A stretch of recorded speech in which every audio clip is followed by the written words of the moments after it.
Hello and welcome to the Vinny Brusco Show podcast, episode number 419. This week's episode, I'm joined by Eric Hinman. Eric, to me, is probably one of the most interesting men in the world. He has created a life around doing what he wants to do and being an authentic version of himself. After college, Eric had set up some residual income for himself. And from there, he realized that the life that he was going after, the tangible things in life, were not fulfilling him. So he went off on his own adventure and his own experience of life and has become a social media presence. I don't like the term influencer because it cheapens it a little bit. He is a social media presence that gives off the message to live an authentic version of yourself. He's a 5-time Ironman. He is a brand ambassador for 10,000 Vital Proteins, Aftershock, Whoop, Vital Performance.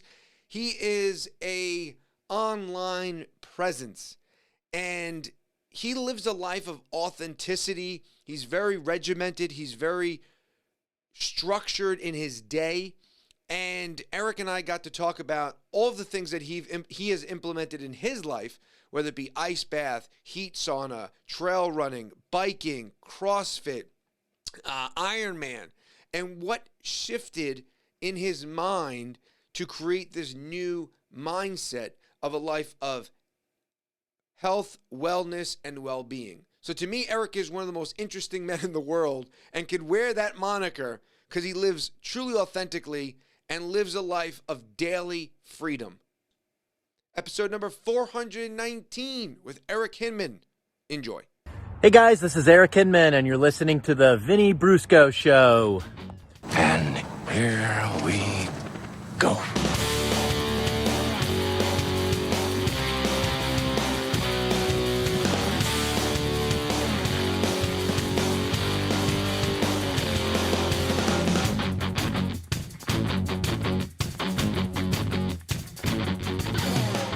There he is. Vinny, what's going on? What's up, man? How are you? I'm doing awesome. How are you today? I'm doing well, thank you. What's going on? Can you hear me okay? I can hear you great. I can, yes. Fucking technology, man. I know. It's a blessing when it works, but God, it's frustrating when it doesn't. Oh, and I'm one of those people that for some reason, I take it so personally when technology doesn't work in my favor. I instantly own it. I hear you. I've been taking my phone underwater lately, and it's, you're supposed to be able to with the new iPhones, but now I can't hear audio unless I have it on speakerphone. So it's obviously damaged the audio. Is that a feature that it goes underwater? Yeah, the new iPhones, the 12, yeah, you're able to submerge it. So they say. It hasn't broken it to the point where it doesn't work. But yeah, right now my audio isn't working. I don't know if it'll come back, but yeah, I brought it underwater yesterday. How deep are you going underwater? Not far. I mean, I'm just jumping in a cold stream with it. So, I'm going in maybe 3 feet. It's dropping in, if that. Right. You're a big fan of those cold plunges, huh? I'm a huge fan. Hell yeah. I've been doing it for 3.5 years now. And it's, pretty much a daily thing I do when I have access to it. Do you prefer, do you do cold showers as well, or just the plunge? I don't do cold showers. Honestly, no, I never do cold showers. If I don't have access to an ice bath or cold stream, I just won't do it. But 95% of the time I do. So I have an ice barrel at my place in Denver. I have lots of friends in Denver that have stock tanks and saunas, and then, Colorado, Utah, and now in South Carolina, the streams are cold in the wintertime. So I just jump in a stream for 10 minutes, and then I go to this place called Restore, and I heat up in an infrared sauna afterwards. I do a cold shower. By the way, do you have video or no? Are you comfortable going to video or no? I'm on my phone right now. I'm driving. I just finished mountain biking. So sweet. I figured it would be better service if I just called in instead of zoomed in. I'm kind of driving through the mountains right now in South Carolina. No problem. No problem at all. So I do the cold shower, and I've never done a real official ice plunge. I know they have the ice, the barrel. That's very Yep. intriguing to me. And I sometimes wonder if a shower is potentially worse than a plunge, because I feel like with the plunge, at least your whole body's getting immersed in the water. So it's like this equal distribution, where when I go into a cold shower, I'm like, it's my chest, it's my back, it's my legs, it's my hands, it's my face. So it doesn't have that same like fully immersive experience. Yeah, I mean, honestly, I think a cold shower sucks more than just jumping in a cold stream because, you're kind of like wading in with it. But I do agree that, the cold exposure when you're sitting in the cold water, and I mean, these streams in Colorado are 33 degrees. So, that's vastly different than the 50-degree, whatever water that's coming out of the shower head. But again, like, if that's what you have access to, doing that is better than not doing anything. It's going to stimulate your vagus nerve. It's going to stimulate that fight or flight response. So you're definitely getting that benefit. And that's one of the biggest benefits I think there is of cold exposure is, it's kind of like getting a flu shot. You get these flu shots so you don't get the flu, and you subject yourself to these good stressors, and you train your nervous system to deal with stress so that when someone cuts you off on the road, it doesn't ruin your day. Yeah, I think I don't know what the temperature of the water is in a basement shower on the Northeast in December, but it feels pretty fucking cold. I'm sure it's probably in the 40s, probably high 40s, I would bet, which is cold. Yeah, I mean, that's a shock to your system when your system's running at 98 degrees. Yeah, and then you do the heat sauna as well. You said you do infrared. Any specific reason why infrared? I do both. That's what I have access to here in South Carolina. My girlfriend and I have a membership at this place called Restore, and they have a really nice jacuzzi clear light infrared sauna that gets up to 156, stays at 156, and you sit in that thing for 45 minutes. You're really uncomfortable at the end. But when I'm in Colorado, I have a barrel sauna. I have friends that have outdoor barrel saunas. And I like using those if I'm doing multiple rounds going back and forth between heat and ice, just because they're at 200 degrees. So you heat up a lot faster, and you can go back in the cold water much faster and do multiple rounds to really upregulate that circulation. One thing, like I'm getting a lot from different people I'm speaking to, is creating these difficult things for yourself and getting the lesson from the task, right? So whether it be heat or ice or mountain biking, or for me it's jujitsu or yoga or meditating, sitting in these difficult, whether it be physical, mental, spiritual spaces, they seem to be one of the underlining threads that transpires throughout time and person. What are some, like, what kind of brought you to this version of Eric? Because you seem to live a very authentic life. You seem to live, you're like the most interesting man in the world type of persona online, right? You have the beautiful G-Wagon, you're mountain biking. What kind of led you to this version of you? Yeah, I mean, I'll way back up to graduating from college. My dad gave me an incredible opportunity to create my own insurance business, insurance agency, property and casualty insurance, and it was residual income. So, every single time I sold a policy, as long as I kept that client, I kept getting paid the same commission year after year. And I built that business for 7 years, and it paved the way to, some freedom and flexibility. With extra time, and I started to lose motivation to just make more money, and I just realized it was only stoking my ego. It wasn't really fulfilling my soul. So I got into triathlon, and a sprint triathlon led to an Olympic distance triathlon that led to a half Ironman. When I finished my first half Ironman, I told my girlfriend at the time that I would never do that again. And then 30 minutes later, I'm like, I think I'm signing up for a full Ironman. Naturally. So then I do a full Ironman. In 2012, I missed Kona, the World Championships, by 1 minute and one spot. So Wow. That was my motivation to do it again the next year. I qualified for Kona the next year and had a horrible race in Hawaii. So then that was motivation to do it again in 2014. I had a great race at Ironman Lake Placid, qualified, great race in Kona. And then I started to lose my passion and purpose for the sport. And I had started some other businesses during that time period, a gym, a software company, and they were sucking up a lot of my time. And, Ironman is 25 hours a week, and that doesn't even factor in, the recovery and how tired you are at night and all the sacrifices you have to make. So in 2015, I kind of switched gears, started training more for CrossFit. And then 2016, I really just kind of became more of a high level lifestyle athlete, doing things I enjoyed every day and training more for longevity and just to be able to mountain bike if I want to, go on a 15-mile trail run if I want to, lift heavy weights if I want to, and just being really well-rounded. So it was Ironman that led me down this path of what I'm going to call like human optimization. Obviously a lot of people see the physical look that you get from, training at a high level. But for me, it was all about the feeling that I got every single day. I just felt like I was becoming the best version of myself. I was exuding positive energy. I just had unlimited energy. I felt good all the time, happy, optimistic. So I realized the correlation between, getting your heart rate up on a regular basis and, being happy.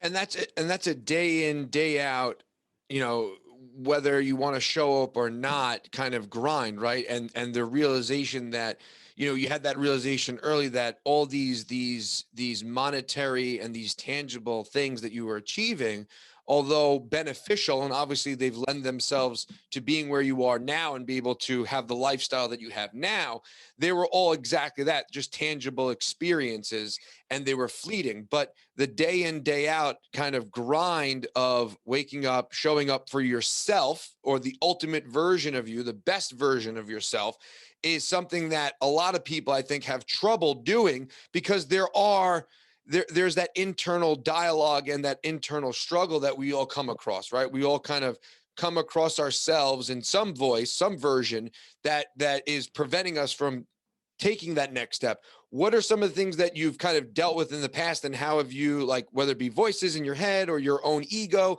and how have you kind of overcome those?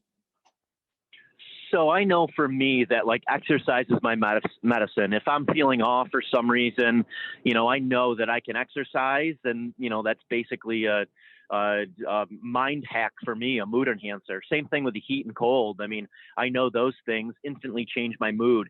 So those are some things that I do every single day, and I don't stray from them because I know that they make me my best self. But from the standpoint of like getting to where I am and where other, people that others look up to in the health and wellness world, it's really about like a daily commitment and making it a lifestyle, not having it as just a checklist item.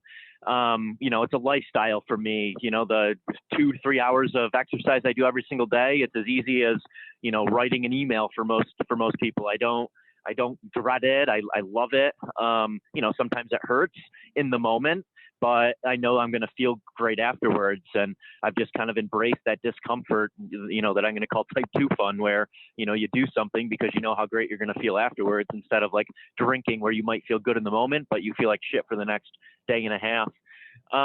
But what I did back in the Ironman years is each year I would pick something to tackle. So, one year it was purposeful training, understanding why I was running at a certain heart rate, biking at a certain wattage, why I was periodizing my training. One year I would focus entirely on sleep, just dialing in eight hours of sleep every night, 4 hours of deep and REM, two of each.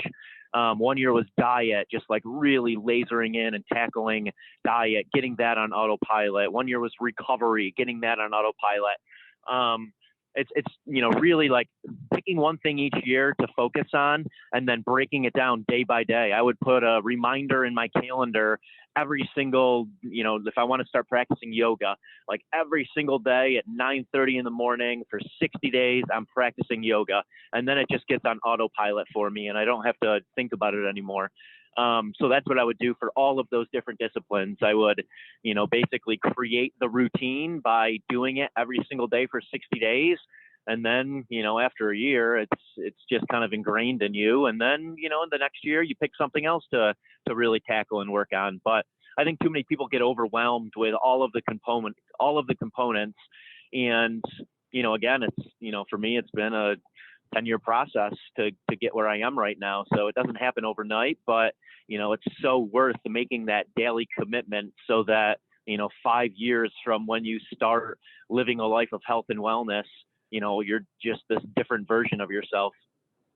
Yeah, I think that's, especially in a culture that we get so caught up in, like, the Amazon Prime element of life, the instant gratification, the serotonin and dopamine release that we get, in those moments. But then we, again, just as much as the tangible things are fleeting, so are the spiritual or the elemental things, right? So you get that Yep. high from the cold, from the heat, from biking, from running, but that goes away after a while. So now it's like, how do I recreate that feeling on a day-to-day process, right? And it's to your point of creating and putting things on autopilot. And I think a bigger part of it is like you said, not trying to do it all at once.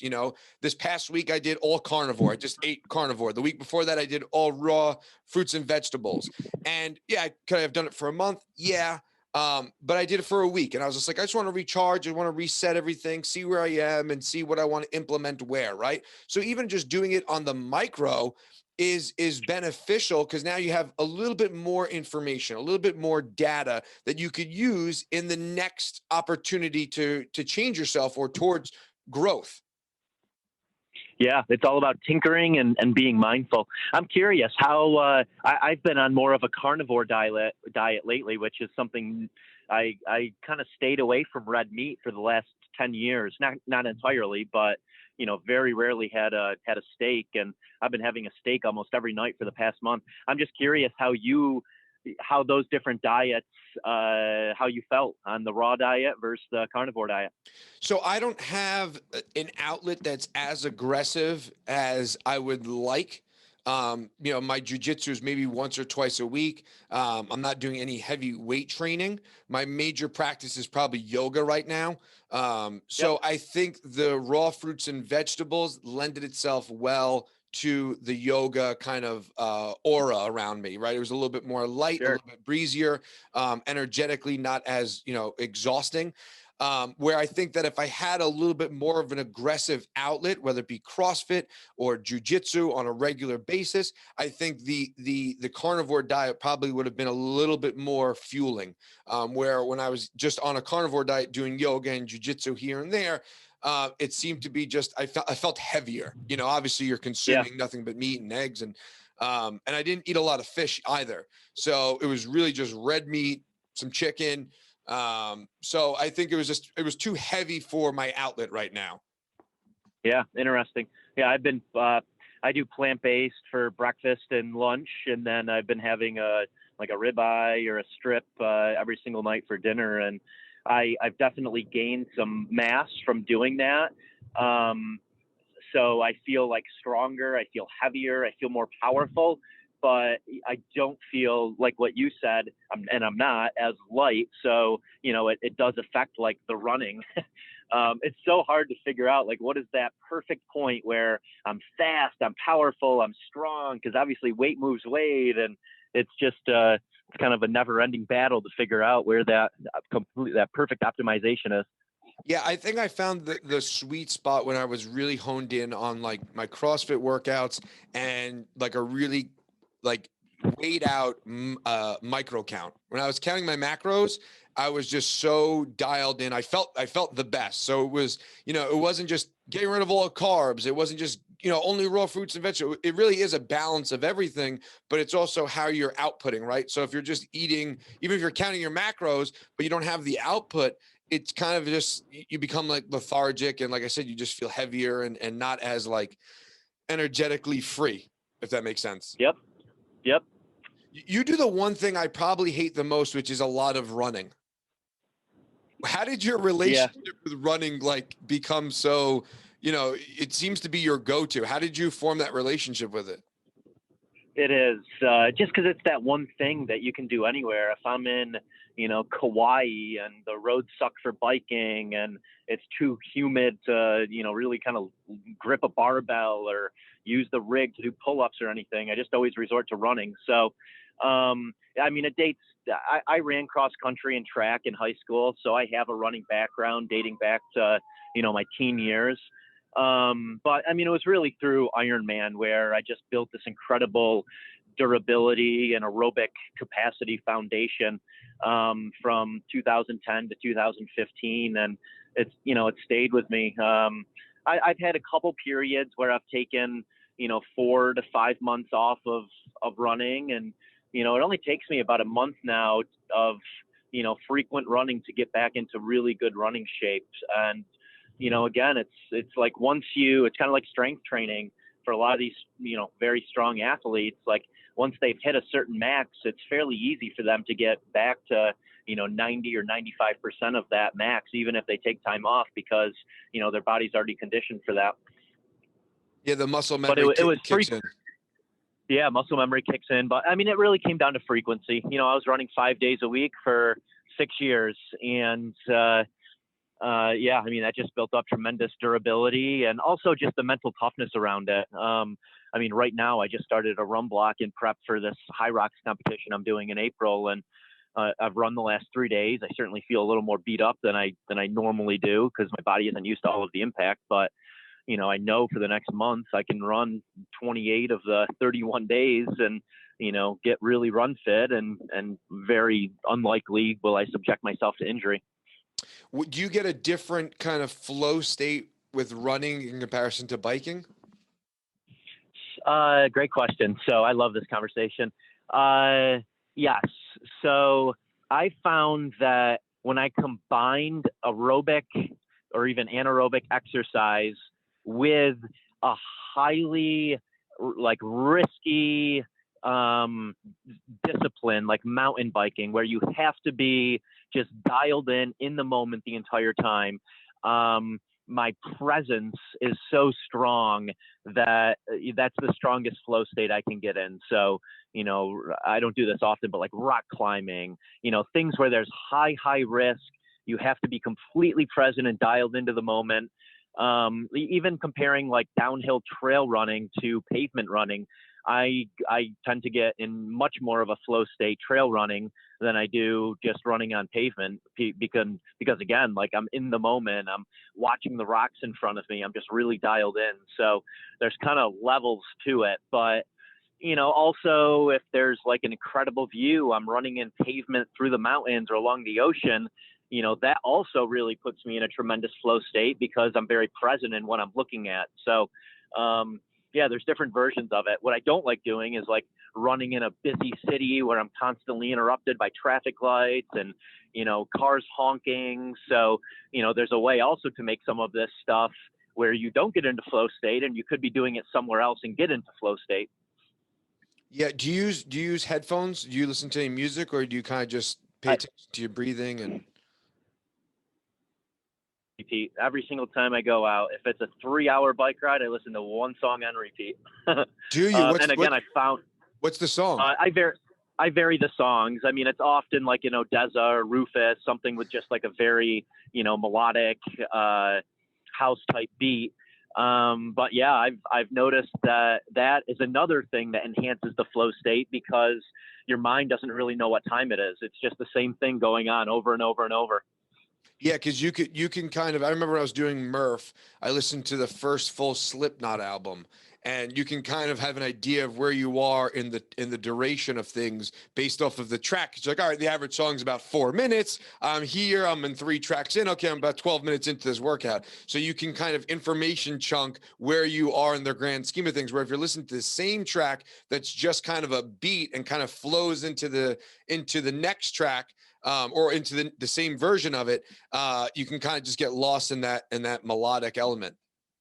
Yeah, it's an incredible hack. Try it. I've turned a bunch of people onto it, like specifically running, and it's an amazing brain trick where, you have a 90-minute run, you don't really know how far you were into it. When you have a playlist going, if you've used that playlist before, you kind of, So yeah, it works really well for me. Where does CrossFit fit into like the running and biking element? Like how does that kind of branch off from those two?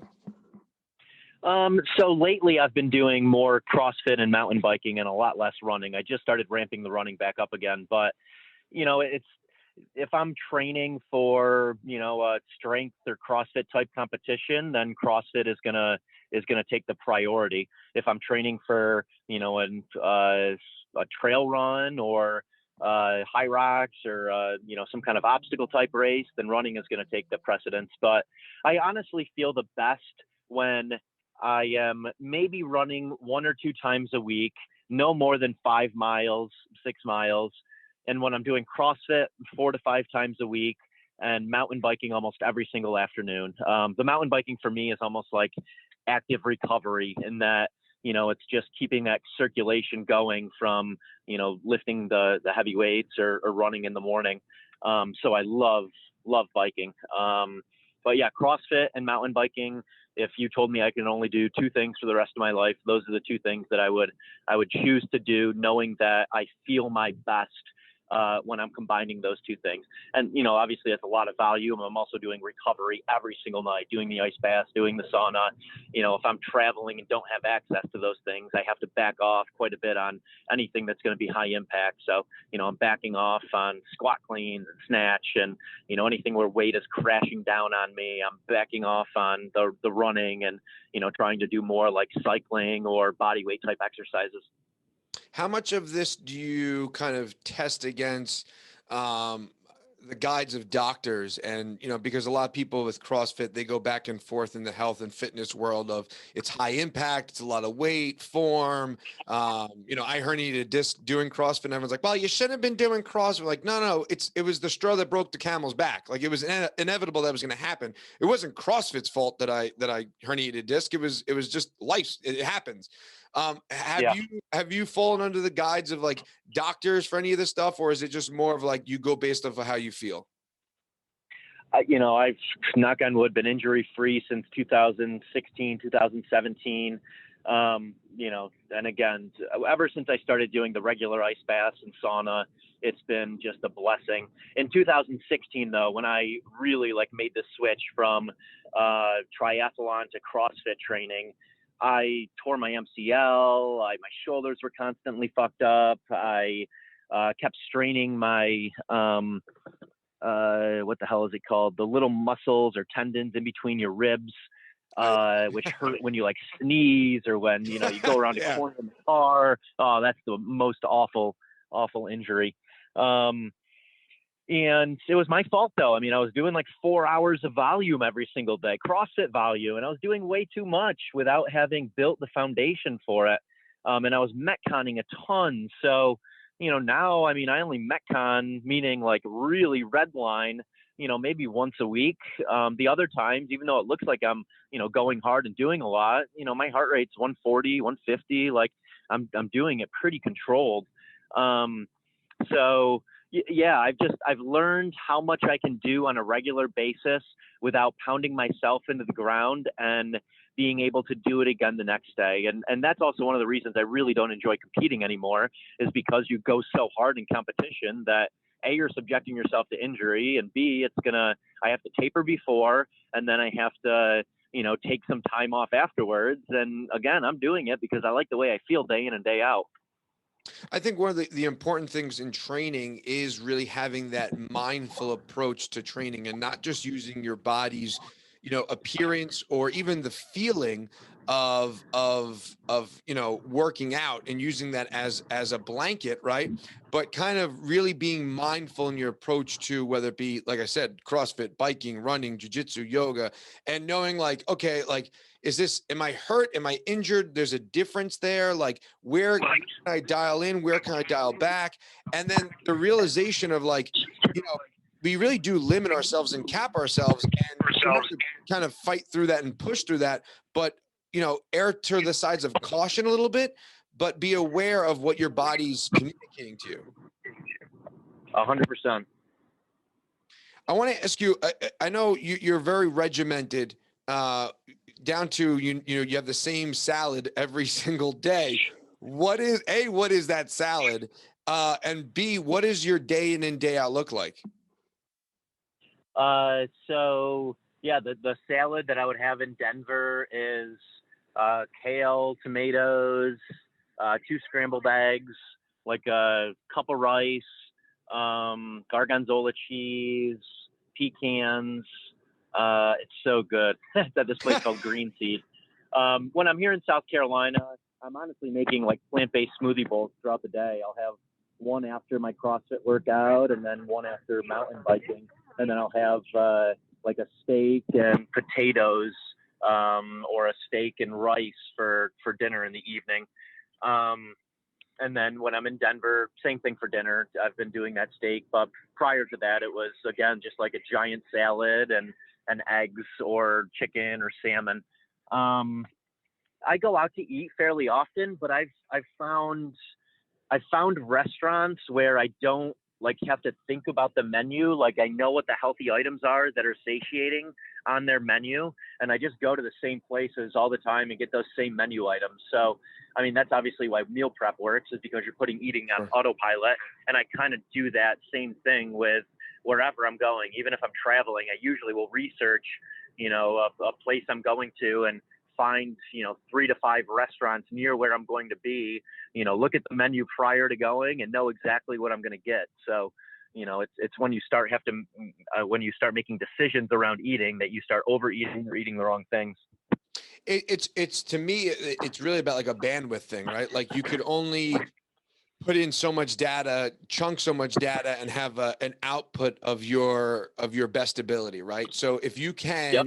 if you can limit the things that you're spending energy on, and it can boil down to salad, it could be your wardrobe, it could be your workouts. If you, whatever you could autopilot or put on autopilot, it's kind of, it's in your best interest and favor to do so.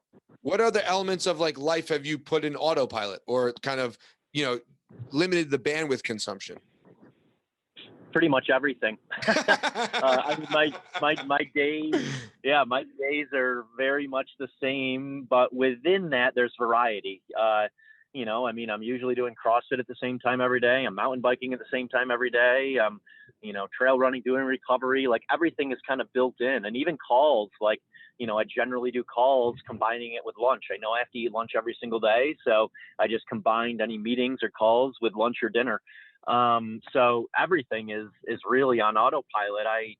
I don't like things getting in the way of, my happiness. And I really think through, like, how can I structure my day so it's very difficult for it to be derailed.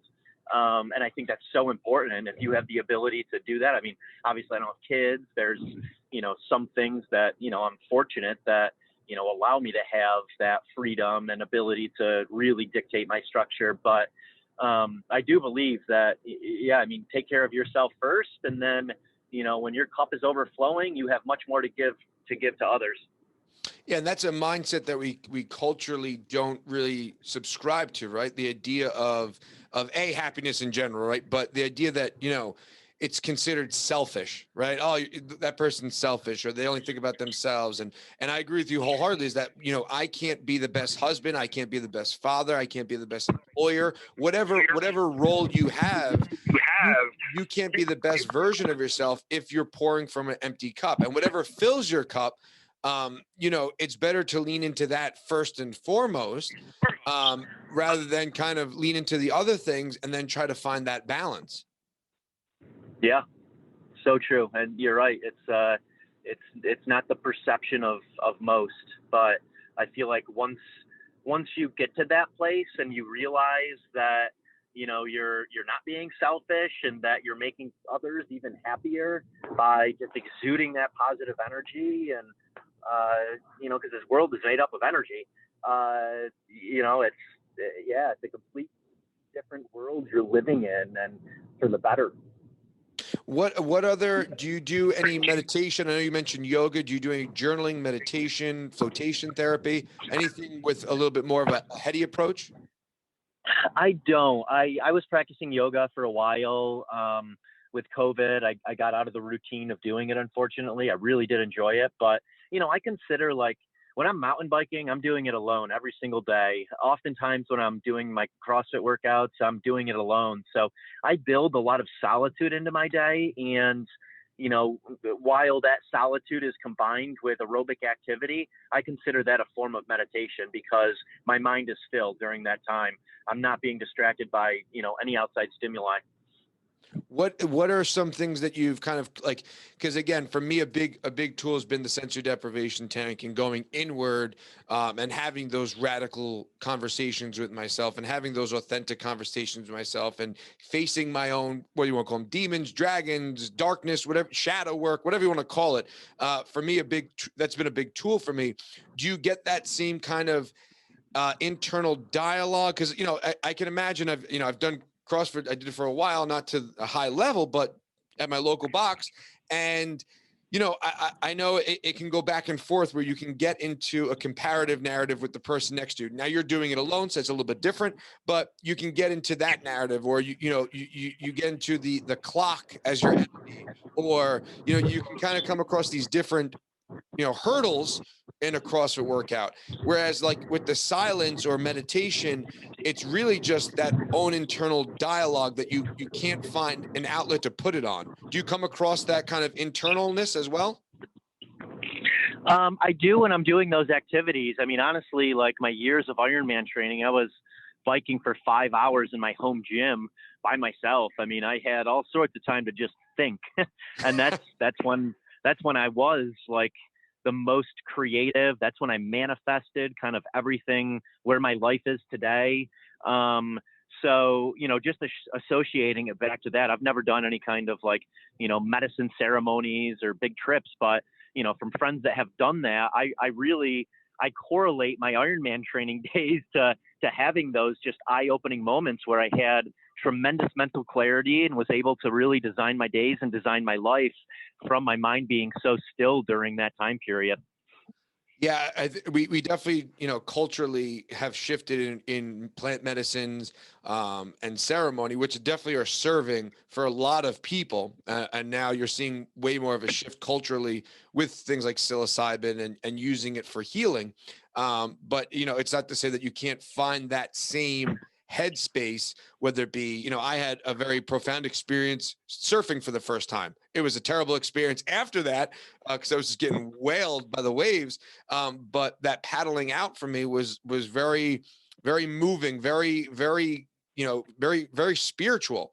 And you can come across those experiences, whether it be mountain biking or CrossFitting. You could find that feeling in different forms, right? It can create itself in different forms. Yeah, you're so right. And also going back to when we were chatting about flow state, another component of that is connecting with nature. So, instead of running on a treadmill, being outside is going to produce so much more mental stillness and, that flow than running indoors. So, it's like comparing it to what Tim Ferriss said about going to the gym for 30 minutes. You can do bicep curls or you can deadlift. And if you can figure out where you're going to get the most bang for your buck in that 30 minutes spent, then, do that instead of spending your time elsewhere where, you might think you're getting the same benefit, 30 minutes running, but no, being outside, being on a technical trail, like all of these things are going to combine to make that 30 minutes so much more valuable in, the emotional and mental state you're going to get out of it. Yeah. And you mentioned nature and it's funny how like, we find with being in big cities, I'm 10 minutes out of Manhattan, 15 minutes, depending, nowadays it's like 5, but, we get consumed by cities and buildings and we live on top of each other. I live in the suburbs and, I'll have a clear sky every once in a while, and I'll just walk out there and just look into that. Or, I'll every morning I'll go outside with my kids and we say good morning to the day and we listen to the birds and we watch the sunrise. And there's some days we're more consistent with others, don't get me wrong, but that connection to nature. And I think a big part of that connection to nature is the humbling element of it, right? Being humbled and realizing, how small we really are, but also how grand we can be. Yeah, we're all connected. And it also goes back to our ancestors, how they lived. They were outside all the time. They had their fight or flight response uh, um, triggered, often with animals. And, I mean, that's why I feel like the heat and the ice, are important aspects to stimulate that fight or flight response, because oftentimes we're surrounded by comforts now instead of the discomforts and some of the fear that we once had. And, also, like, we were designed to live, in tribes. We weren't designed to have these enormous networks with thousands of options and constant stimuli bombarding us. It's like our nervous systems are just overwhelmed all of the time now if we don't practice things to unoverwhelm them. Yeah, it can be very overwhelming, right? And even, down to social media. And obviously you have a major presence there. How do you navigate that landscape? So it's just setting aside blocks of time to do stuff. I have all of my notifications turned off with the exception of calendar appointments. So, I try to do things that limit, again, like I like designing my life and structuring things on my terms. I'll put my phone on airplane mode whenever I'm exercising. So I just, I tune out when I need to, and I tune in for short bursts to get things done instead of letting things interrupt me throughout the day. Yeah, you mentioned this is a huge hack. I've had my phone set on call forwarding since 2009. My phone literally doesn't ring. There is a workaround. Like my close friends, my girlfriend, they know that they can FaceTime me, but if you call my phone number, like you're not going to get me. And I've had that for 10 years because again, I don't want to be interrupted by stimuli throughout the day. Yeah, but see, like, it's like, this is one thing, you value your energy, right? Like I said about the bandwidth thing, or your output, or what you're contributing, or what you're putting into your body, your mind, your spirit. You've learned, and you've come to learn through experience, the value of creating these, we call them hacks, whatever you want to say. You've learned the value of that. And that's something that we're not, there's definitely a shift culturally that's happening right now. What do you want to call it? The collective consciousness is being, brought up to a higher echelon, whatever you want to say. But there is a mindset shift that is transpiring. But you've learned these things through basically elimination practices. Exactly. Yeah. And, it took years of just kind of writing down things that brought me positive energy, things that brought me negative energy, things where I was, activities, the people, the environments where I was completely present. And then same for when I had anxiety and my mind was racing and I was thinking about other things. And I just started to rid myself of all of these things where I wasn't completely present and didn't feel like I was becoming the best version of myself and doing them. And then also just, like we now have the ease because of technology of doing a lot of things on our terms, like Amazon Prime. I can get groceries delivered day of, and, I can have all of my household items just auto subscribed, and like you can do away with a lot of time sucks that your time could be spent more wisely doing things, that are just bringing you towards either the better version of yourself or towards whatever your goals are. But you've set that up for yourself, and you mentioned it earlier when you graduated college. You set up those residual checks to come to you by putting things into place early on and setting that up to have things on autopilot, whether it be an income or brain occupancy. It's important to divvy out the tasks that aren't serving you, right? That's the war of art, right? It's pros hire pros. You outsource things to people, or energy. You outsource it to things to free up your space to do what you want to be doing. And that's something I think that we don't teach in an education system. We're so set on pass, fail, good, bad. What do you want to be when you grow up? What do you want to do? Go to college, do this, do that. And we don't teach. And it's something I try to teach my children is just kind of tapping into, and I hate that terminology, but your own energetic field and frequency, and how you want to, and you said it, manifest or create the life you want. And if we were to able to engage in the world in that way, rather than be on a our heels, right? We're always, rather than being on the defense, but, creating from abundance rather than scarcity. I think it would alleviate a lot of the anxieties that people have, a lot of the stress, a lot of the depression, and then we'd have a healthier culture. Yeah, I agree. I mean, I think everyone at a young age, or once they kind of understand life, they should read The One Thing. I think it's by Gary Keller. It's all about focus. And I mean, one of the most important things that you can learn is like your own operating manual. What makes you happy? And that is not taught. We don't have life coaches early on. It's something people hire when they're 45 and they just got divorced. And, it's kind of sad that that's when a lot of people finally figure out like who they are is later in life when there's some kind of catastrophe that happens. So yeah, I wish that was taught at an earlier age of like, here are some things to figure out your own operating manual. And, it's so important to have space to be able to focus on the things you want and not taking on so many things that you give up that freedom and you give up that space to ever really have the life of your dreams. Yeah. And that's one thing I come across with, I've come across with clients of mine where I had a grown man, in his 40s turn to me and say, somewhere along the way, I lost myself. I lost my soul, and you could reverse engineer that to his childhood or whatever it is. But it's to the point, like you just said, we don't teach that, right? We don't teach that it's okay to learn your own manual and operating system. And the truth behind all of that is no one has it figured out because no one's the same. So what works Yep. for Eric doesn't work for Vinny. What works for Vinny doesn't work for Emma. But it's about, to me, ultimately a feeling, right? A feeling that, and you can call it flow state, you can call it optimization state, whatever you want to say, but there's a feeling that comes with different experiences. And if you could recreate that feeling in the next experience, then I think overall you are manifesting. You are on that Joe Dispenza breadcrumb trail of quantum experience, and you are creating because you're pulling from a feeling of joy or happiness or abundance rather than being in a scarcity mindset where, you're kind of on this programmed state of mind.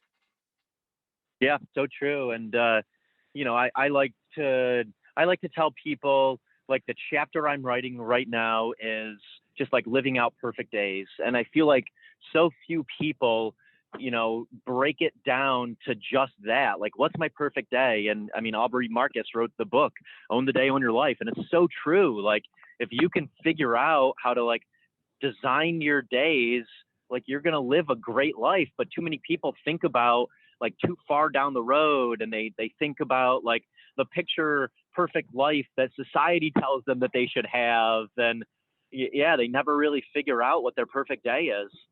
I had Matthew Vincent on a few weeks ago, and he brought up Aubrey Marcus and the book. And it's funny because if you were to look at someone like yourself or an Aubrey Marcus or a Matthew Vincent, and you would say, "Wow, these guys have it figured out." They've mastered their life, right? They've mastered their day, and their days look different, right? For you, it's Yeah. hiking. For Aubrey Marcus, it may be he talks about the Himalayan lemon water and Yep. in the morning. And if you can create your version of a perfect day, and it doesn't have to be the Eric perfect day, right?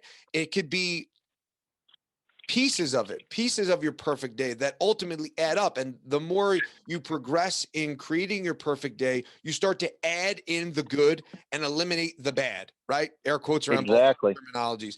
And the more you could add in the good, the perfect day will ultimately kind of create itself. But we don't, again, we Exactly. don't get taught these things. We don't shift our mindsets this way. And before you know it, it's to what you said earlier, your back's against the wall and you're like, either you're going to be humbled or you're going to seek humility. And, I think in these small things that we can do on a day to day, we could find humility and we can learn so much from it. I agree. Absolutely agree. I want to go back to one thing. I know we mentioned the difference between the biking and the running and how it brings a different flow state. Do you find a different recovery between the heat and the ice? Yes, I do. For me, the cold exposure by far produces the most benefit. I mean, if I get really uncomfortable in an infrared sauna or a dry sauna, I'm going to get a very similar endorphin rush that I get from doing the cold exposure. But from a recovery standpoint of, just upregulating your circulation and, just feeling not sore the next day and not achy, the cold exposure for me it works the best. What other kind of recovery do you do? Do you do like muscle stims or any of that type of stuff? I mean, I've tried almost all of it, and when I don't have access to the heat and ice, I'll resort to other things. I have Normatec boots, which I, like for like long endurance days, long bike rides. I don't think they do a ton for like soreness per se. I think it's more for like muscle fatigue where it's gonna help you some. I have the Hyper Ice percussion guns, and I like using those like after a run, immediately after, and then also just doing like 2 minutes of pigeon on each side. Pigeon pose saved my life. I want to make a t-shirt that says pigeon pose saved my life. Yeah, it's incredible. And it's just that extra 4 minutes after running where it can basically make or break your next day of running. Yeah. And I didn't have to do this stuff 10 years ago, but I'm 40 now. And, now if I don't do it, like I feel it the next day. Epsom salt baths, I love. I mean, that's something that, most people have access to if they have a bathtub at home. I take a ton of baths. I think that's incredible. It's very similar to like sitting in the sauna where it's just going to, raise your body temperature a ton. And, obviously the Epsom salt is very good for recovery, and the other minerals they put in a lot of the Epsom salts. I've done float tanks. I've done red light therapy. I've done hyperbaric chamber. I guess none of those really produce, like a mood enhancement afterwards, while I think some are definitely good for, recovery or, just like elevation training, whatever. I don't find you get all of the benefits that you would get from like the cold exposure and the heat. So, I tend to do those things where I feel like I'm getting the most bang for my buck, and the cold exposure too. I mean, if you're in a 33-degree stream, 3 to 3 minutes in that, and like you're going to have an incredible response from it. So I don't know anything else you can do for 3 minutes and get that same kind of like mood enhancement, that general sense of well-being afterwards, the recovery benefit from it. So yeah, bang for your buck wise. It doesn't take a lot of time. It certainly takes a mental strength to do it, but it's not like I'm any stronger than anybody else. It's just committing to it, doing it, kind of suffering for that 2 to 3 minutes, and then knowing that it's going to feel amazing afterwards. Yeah, that for me, it's the cold shower and turning that nozzle. And I'm always like, there's never a point where I'm like, oh, I'm just going to do this. Like, as I start off really, really, really hot, and then I'll turn cold. And I was up to 5 minutes of cold, and then I fell off, and now I'm kind of ticking away and going back up to that 5 minute mark. But that turning the nozzle to the cold side is never something I want to do. But at the end of it, and it's funny how quickly, that first leap, like when I first started doing it, that flight response, right?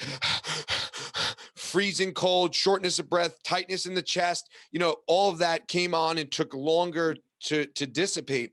And now that I kind of fell off and I'm getting back into it, it's amazing how quickly your body, like it's to your point earlier, the muscle memory, it's amazing how you're like, oh, I've been here before. This isn't as bad as it was. And now you could up that number and that duration of time. But every time I step out of that cold shower, there is something so different about that experience that you feel so clear. Like that's the thing I get out of a cold shower is the clarity. Yep. Have you read Matthew McConaughey's book by chance, Green Lights? I just finished it. Yeah, it's a great book, right? So he correlates this to exercise, where he says, everyone should sweat for 30 or 40 minutes a day because it takes everything that is stacking up vertically on top of you and all of a sudden makes it horizontal. And you just feel like, oh, I can knock all these things out. And, exercise, I do agree, does that. But I also feel like the cold exposure and the heat, they do the same thing. They, they relieve you of stress in a weird way. They stress you out to relieve you of stress. And like all of these things that, were mounting up, none of it seems daunting anymore. It just, it's like, oh, I can accomplish all these things I need to do and I feel good. Life's great, Yeah, and when you step away from that, you start to, I mean, in my case, there have been days, I try not to go more than 2 days, but there have been days where that it's compiled and compounded over time. And you're literally like, you feel like you're in a hole and you're like, I have to dig out of this hole. Yep.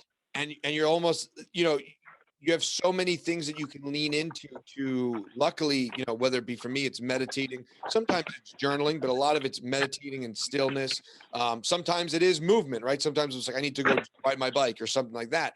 But we have these tools to get us out of these funks or these states of mind. But like you said, like it shifts you, right? And I think what's super important to take away from that is like creating those habits, right? And you kind of spoke about it earlier, doing a habit and realizing you're not going to be good at it. Like you're not going to, and again, that's one thing I got from jujitsu is like, you could walk in and it checks ego at the door. Like you walk through that door and you step on that mat, your ego is checked very quickly. And it separates the people who can't get over that, can't get over themselves egoically, and the people who can get humbled and recognize their place in this hierarchy of belts or experience. Yeah, I love that. I haven't tried jiu-jitsu, but you're subjecting yourself to discomfort and, you're going to grow from that. And another thing out of his book, Green Lights, which I literally just finished it the other day, was kind of listening to the muse, if you will. He talks about the different dreams he had flowing up the river, and he obviously was in a financial and in a space that he can go and take the trips to go down the river, actually do it, right? Not just experientially, but go and do it, right? Not just a dream, but listening to that and listening to that call and listening to that internal compass that's guiding you towards the best version of yourself. And you could say that there's multiple realities in existence that you can lean into at any time, but the reality you're experiencing now, if you could pull from those realities or those existences or those quantum worlds, and you could pull the best out of those and create that life for the one life you are for sure living, and listen to that, that's a different level. It is. Yeah, it's incredible what he's been able to get to. But again, it's from being very mindful and, practicing different things and realizing the benefits. Yeah. And I think, and again, kind of taking on new tasks and new tools, and whether it be, a guitar, or for me, it was a ukulele, but challenging your mind, challenging your body, even in the smallest of ways, to test it, to see what you can do. And also, again, that recognition that you are not going to be great at this thing out of the gate. And there's a gigantic learning curve. And there are so many people who've been doing it before you and will do it after you. And comparison is the thief of joy, and just stay in your lane. So true. Yeah. I mean, Ironman is what taught me that, where, I just committed to it for a 5-year period, and, I became one of the best amateurs in the world. And, that was a very valuable lesson in that, Ironman is just a grunt work sport. It made me realize that anyone that you look at as a superhero, as someone who has achieved what just seems unthinkable, it's just because they, the only superpower they have is extreme focus. They were able to cut out all of the other distractions and focus on one thing for a long enough period of time that they became incredible at it. Now there's some, some like basketball where you have to be tall, or football where you have to have some genetics, but for anything where it's just hard work, it makes you realize if you've achieved something great, that you can achieve something great again. But you have to be just kind of a student for life, and you have to be willing to laser focus on that one thing if you want to really, really excel at it. Yeah, it's you versus you. Did you set out a 5-year mark for the Ironman stuff, or was that just something that kind of came out over time? No, it just came out over time. I mean, my goal early on was to qualify for Kona. So, I hired a coach, and I I love the saying, think like a bumblebee and train like a racehorse, meaning like a bumblebee scientifically isn't supposed to fly. It's too heavy. It's not aerodynamic, but because it thinks it can fly, it does. And then a racehorse just does what it's told. It doesn't overthink anything.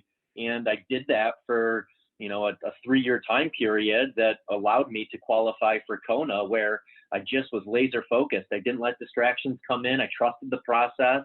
I did it day in and day out. I didn't miss a day. I listened and executed. And, it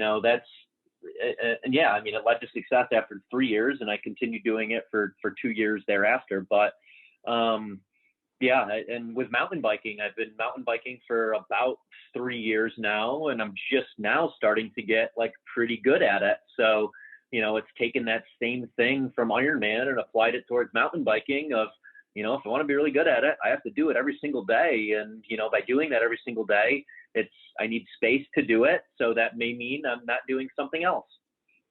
Yeah, it's funny. It's funny how like when we were younger, like the idea of fathers or 40 or whatever it is, like had this television New Balance wearing kind of tucked in sweater feeling to it. And now that we approach these ages of 40 or fatherhood or whatever it is, it doesn't have to be what we thought it was, right? Like it takes on a whole new look once you start to approach and go, oh, it's like I still feel like I'm 25, right? Like the energy, the mindset, the clarity at points. It's like I still feel bright-eyed and bushy-tailed, and I'm 37, so hopefully I have a lot more to go. But I feel like as we take on these social milestones, whether it be, marriage or parenthood or an age, a line of demarcation or a career, we're supposed to, conform to this certain look or this certain feeling. And I think once you start to realize that you're not those things, those are tangible manifestations of your essence, then you're able to kind of step into who and what you are more authentically. Yeah, I agree. And, I think the reason why, let's say dad bod or, people, right, they lose space for themselves. And, obviously having kids is very fulfilling and you're living for someone else. So I get that takes time, but, it's figuring out how can we still build a lifestyle around some self-care so that I continue to feel good for a long period of time, because, I kind of think that's the ultimate goal is, not so much, dying old, it's dying feeling well into your later years, Yeah. How can I feel as good as I can for as long as I can? And how long can I ride that wave? Because it's going to crash. And then how do I get back up and try to ride it again? Where does kind of spirituality fit into this? Because, you mentioned a lot of things that seem to be very spiritual, or whether it be manifesting, but where does that kind of fit into this whole grand scheme of thing? Sure. I grew up going to church. I certainly believe in God and believe that, he created everything and our destiny is in some degrees dictated by him. But, I don't get into a lot of astrology or, I don't go too far down the path of spirituality. I like to live in the real world. And again, I think a lot of it goes back to I've been able to kind of live out my dream. And, I do believe in manifestation and visualization. And I did that with my Ironman years and, have now kind of designed a place where I want to be. So, in a way, in a good way, I'm kind of going through the motions now without having to, think. And, that's not to say that at some point, again, I won't have to do like inner work and deep work, but, right now I'm just kind of executing every day, doing what I love. And I'm not spending a lot of time, consuming and, thinking. It's more just doing right now. And, that's a lot of the athletic endeavors. And then I have, lots of contracts I have to fulfill every month with content. So, my days are pretty consumed with doing that with, a little downtime built in every day. Yeah, you're in practice mode, right? You're practicing everything that you've already kind of learned and put and actually implementation, right? Yeah, and I think we go through phases. I had phases where, I was reading a lot of, books, and I was, learning about myself. I was learning about, my inner manual, and I was, trying to better understand, tendencies I have based on, my childhood, and, just relating things back. But I did a lot of that, and now it's more exactly just practicing and executing and going through those good motions that I've created. Yeah, reverse engineering everything, recognizing its place in where you are at that time, and now that you have that information, how do you move forward from that? How do you take that and put it into practice rather than kind of lamenting over it, right? Exactly. What were some of the first kind of experiences like when you kind of stepped into more of I hate the influencer term, right? But what was kind of your first experiences with that? Yeah.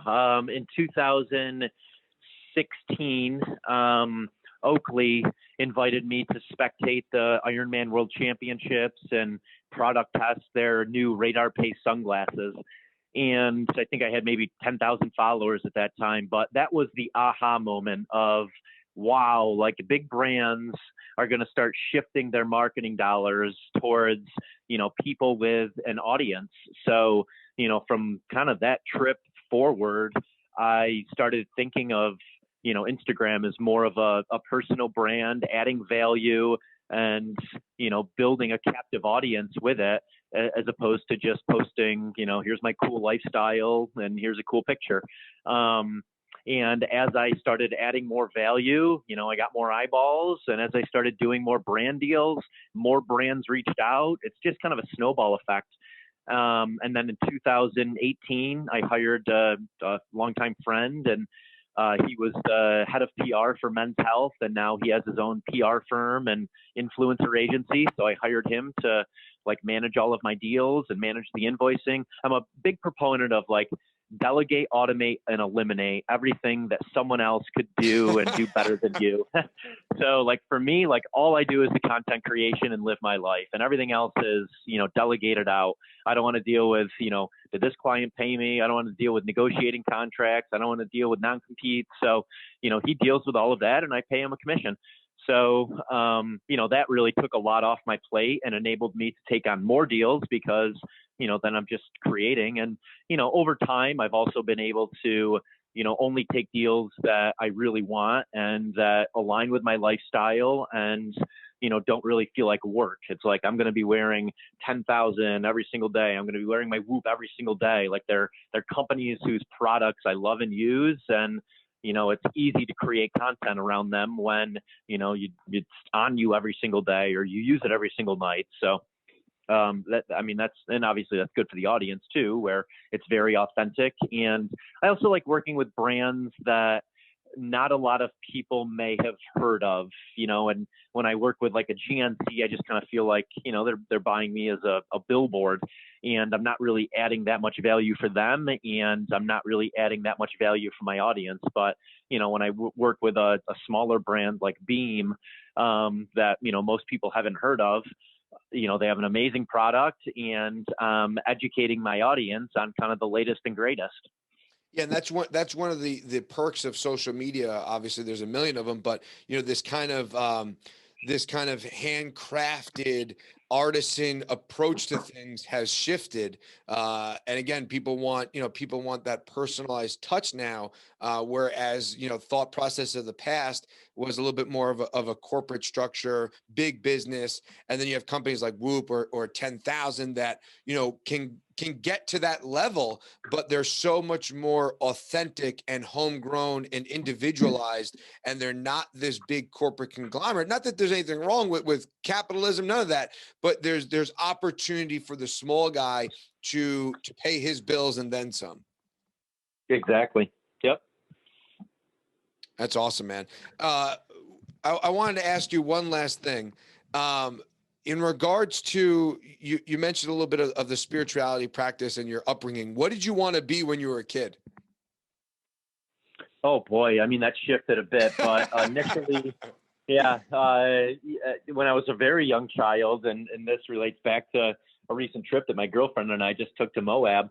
Both of us wanted to be paleontologists, and it was cool because we were in Moab and we got to go on this hike where there were dinosaur bones along the way, and plaques that told you about the history of the bone, what dinosaur it was. So yeah, when I was really young, paleontologist, then marine biologist. I played basketball, so I wanted to be a basketball or a baseball player. I was thinking, around 11, 12 years old. And then in my later teen years, I just realized I wanted to own my own business so I could create my own destiny. And I didn't really know what path that was going to be, but I just knew that I wanted to make the rules. I wanted to be directly rewarded with, my focused effort. And, I landed on property and casualty insurance right out of college. And again, it was, my father pointing me in that direction. And I'm so grateful that he pointed me in that direction. It was very much, work on the weekdays and play on the weekends, very different than my life now and very different than the life I preach. But, I do tell people and most of us are going to have to write, these surviving chapters in order to get to a thriving chapter. So I tell any younger people that, ask me about entrepreneurship advice, if you need to write a surviving chapter, write one where you're going to build, residual income and money while you sleep, where you're not just trading money for time. And, again, so grateful for my father pointing me in that direction of building something that was an asset and building that residual income stream in a chapter that, was definitely very much just kind of grinding. Yeah, that's something again that we're not going to be taught in school, right? Whether you want to say it's for particular reasons, but we're not taught that in school, right? It's time for money, Monday through Friday. Here's your 2 weeks vacation, and be happy that you have a job. And culturally, when you can have people like yourself who can kind of be a guide for others to set themselves up to live their ultimate day, to experience the best version of themselves in a day-to-day situation, it kind of gives hope to people and puts them in a better path of alignment and will give them an opportunity to step into that version of themselves. Yeah, definitely. Eric, where can people connect with you? Where can people kind of find out more, support you? Yeah, best place is my Instagram account, my name, Eric Hinman, EricHinman. Yeah, anyone that has questions, feel free to DM me. And that's the best place to find me. I really appreciate your time, man. We've been trying to get this going for a little while, so I'm glad we're able to land on it and put it in the books. Likewise, this was a great chat, Vinny. I appreciate it, brother. Be well.